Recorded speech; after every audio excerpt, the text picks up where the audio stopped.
আলহামদুলিল্লাহ রব্বিল আলামিন আসসালাতু ওয়াসসালামু আলা রসুলিহিল করিম ও আলা আলিহি ও সাহবি আজমাইন।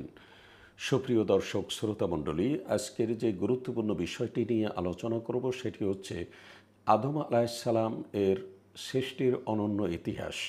আদম আলাইসাল্লামকে আল্লাহ রব্বুল আলামিন কীভাবে সৃষ্টি করলেন, এই বিষয়টি আমরা অত্যন্ত সংক্ষিপ্তভাবে আমি আপনাদের মাঝে তুলে ধরছি।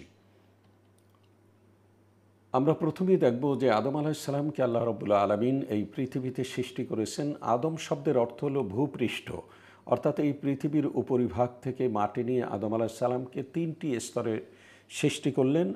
প্রথম 40 বছর হামাইম মাসনুন ভিজালেন, দ্বিতীয় 40 বছর শুকালেন সলসলিং কালফাক্ষর, আর তৃতীয় 40 বছর মেজে মেজে গাড়া কাদায় পরিণত করা হলো এবং তার অবস্থা হচ্ছে তিনির লাজেব, প্লাস্টিক কেলে আটালো কাদা, তো এঁটেল মাটির মতো।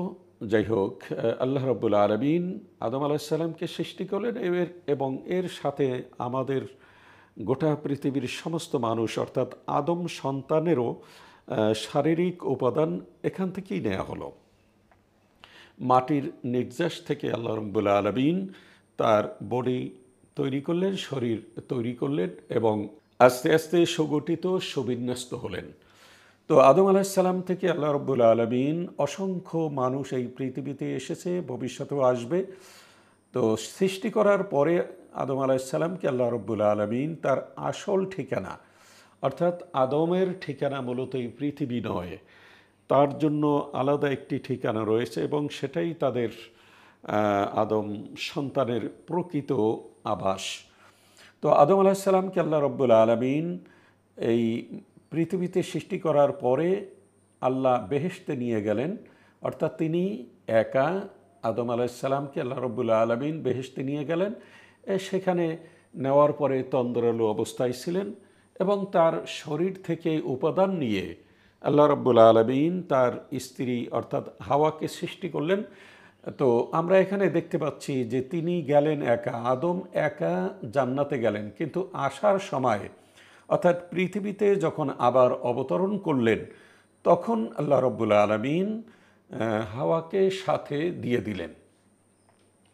এর পরের অবস্থা, আল্লাহ রাব্বুল আলামিন আদম আলাইসাল্লামকে 5টি বৈশিষ্ট্য দান করেছেন যা অন্য কোনো মানুষের এই বৈশিষ্ট্য নেই। 1, আল্লাহ নিজ হাতে আদম আলাইসাল্লামকে সৃষ্টি করেছেন। 2, আল্লাহ নিজে ফুঁক দিয়ে তার রূহ দিয়েছেন। 3, আল্লাহ সকল সৃষ্টির নাম তাকে জানিয়েছেন। 4, আল্লাহ ফেরেশতাদের সেজদা করার নির্দেশ দিয়েছিলেন। 5, আল্লাহ পিতামাতা ছাড়াই আদম আলাইসাল্লামকে আল্লাহ সৃষ্টি করলেন। এই 5টি বৈশিষ্ট্য অন্য কোনো মানুষের নাই এবং অন্য কোনো নবীদেরও নেই। আদম আলাইসাল্লামকে আল্লাহ রাব্বুল আলামিন নিজ হাতে সৃষ্টি করলেন। আল্লাহ বললেন, ক্বালা ইয়া ইবলিসু মা মানাকা আন তাসজুদা লিমা খলাকতু বিয়াদাইয়া আস্তাকবারতা আম কুনতা মিনাল আলিন। এখানে আমরা দেখতে পাচ্ছি লিমা খলাকতু বিয়াদাইয়া, যেহেতু আদম আলাইসাল্লামকে আল্লাহ বলছেন খলাকতু, আমি সৃষ্টি করেছি, বিয়াদাইয়া অর্থাৎ আমার নিজ হাতে। তো ইবলিসকে বলা হয়েছে যে হে ইবলিস, ক্বালা ইয়া ইবলিস, হে ইবলিস, মা মানাকা, কিসে তোমাকে নিষেধ করলো, আন তাসজুদা, সেজদা করতে, যাকে আমি নিজ হাতে সৃষ্টি করেছি। তো এখানে এই আয়াতের মাধ্যমে আমরা দেখতে পেলাম যে আদম আলাইসাল্লামকে আল্লাহ রাব্বুল আলামিন নিজ হাতে সৃষ্টি করলেন। আল্লাহ রাব্বুল আলামিন নিজে ফুঁক দিয়ে রূহ দিয়েছেন। ফাইদা সাওয়াইতুহু ওয়া নাফাখতু ফীহি মির রূহি ফাকউ লাহু সাজিদিন। আল্লাহ রাব্বুল আলামিন ফাইদা সাওয়াইতু ওয়া নাফাখতু ফীহি মির রূহি, যখন আল্লাহ রাব্বুল আলামিন তাকে সুগঠিত করলেন, সুবিন্যস্ত করলেন, এরপরে অনাফাক্তু ফীহি মির রূহি, আল্লাহ বললেন যে আমি নিজে ফুঁক দিয়ে তার রূহ তার ভিতরে আমি ঢুকিয়ে দিলাম। তাহলে এই বৈশিষ্ট্য অন্য কোনো মানুষের নেই এরপরে যত মানুষ এই পৃথিবীতে এসেছে আদম সন্তান সকলেই আল্লাহর হুকুমে রূহ পেয়েছেন। আর আদম আলাইহিসসালামকে আল্লাহ রাব্বুল আলামিন নিজে ফুঁক দিয়ে রূহ ভিতরে ঢুকিয়ে দিয়েছেন। এই অনন্য বৈশিষ্ট্য আর কোনো মানুষের নেই। আল্লাহ রাব্বুল আলামিন আদম আলাইহিসসালামকে সৃষ্টি করার পরে সকল সৃষ্টির নাম তাকে জানিয়ে দিলেন।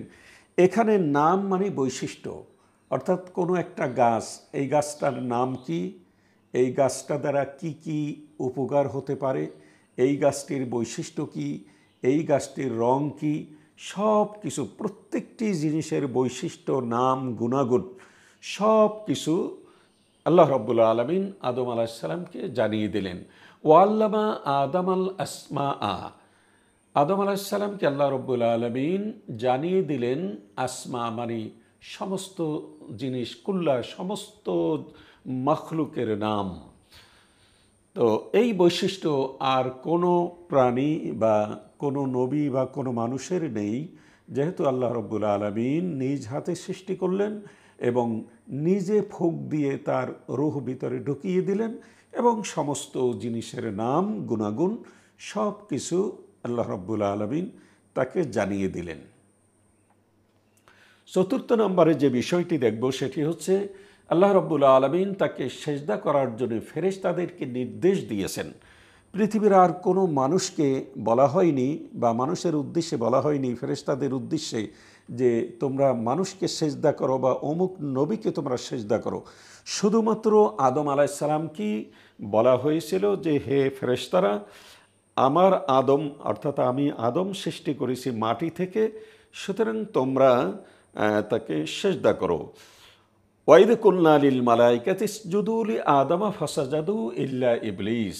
আল্লাহ যখন বললেন লিল মালাইকা, ফেরেশতাদের উদ্দেশ্যে, ইসজুদু যে তোমরা সেজদা করো, লি আদম আদমের উদ্দেশ্যে, ফাসাজাদু তারা সকলেই সেজদা করল বটে, ইল্লা ইবলিস তবে ইবলিস ব্যতিরেকে। তার মানে ইবলিস সেজদা করেনি আর সকল ফেরেশতারা তারা সেজদা করেছে। আবা ওয়াস্তাকবারা, সে অহংকার করল এবং অস্বীকার করল, ওয়াকানা মিনাল কাফিরিন এবং সে কাফেরে পরিণত হয়ে গেল। সুতরাং আমরা দেখলাম যে আল্লাহ রাব্বুল আলামিন ফেরেশতাদেরকে নির্দেশ দিয়েছেন আদমকে সেজদা করার জন্যে। এই বৈশিষ্ট্য আর পৃথিবীর কোনো মানুষকে, কোনো নবী রাসূলদেরকেও আল্লাহ দেননি। সর্বশেষ যে বৈশিষ্ট্য আমরা দেখতে পাচ্ছি, আল্লাহ রাব্বুল আলামিন বলছেন ইয ক্বালা রাব্বুকা লিল মালাইকাতি ইন্নী খালিকুম বাশারাম মিন তিন। ফেরেশতাদেরকে ডেকে বললেন যে হে ফেরেশতারা, ইন্নী খালিকুন আমি বানিয়েছি, আমি সৃষ্টিকারী, আমি সৃষ্টিকর্তা, বাশারাম মিন তিন মাটি দিয়ে আমি এই আদম আলাইহিসসালামকে সৃষ্টি করেছি।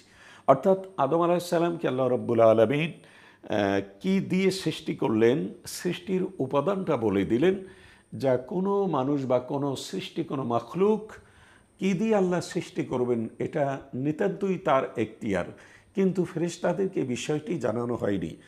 আর মূল উদ্দেশ্য হচ্ছে যে ফেরেশতারা যেহেতু নূরের তৈরি, সুতরাং আদমকে সৃষ্টি করা হবে মাটি দিয়ে, এই বিষয়টিও ফেরেশতাদের জানানো দরকার।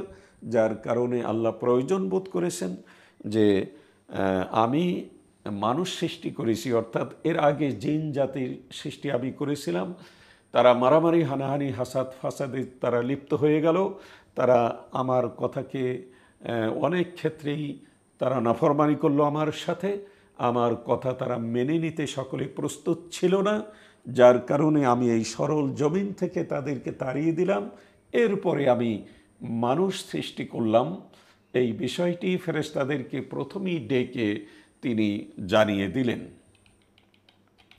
তো আল্লাহ রাব্বুল আলামিন এই আদম আলাইহিসসালামের যে অনন্য 5টি বৈশিষ্ট্য, এই বৈশিষ্ট্য অন্য কোনো মানুষের নেই এবং আমরা তারই সন্তান।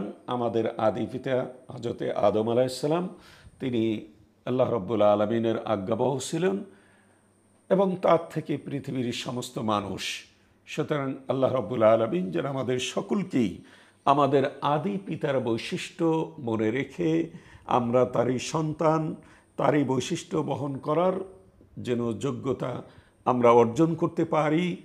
ওমা তৌফিকি ইল্লা বিল্লাহ, আলাইহি তাওয়াক্কালতু ওয়া ইলাইহি উনীব। আসসালামু আলাইকুম ওয়া রাহমাতুল্লাহি ওয়া বারাকাতুহু।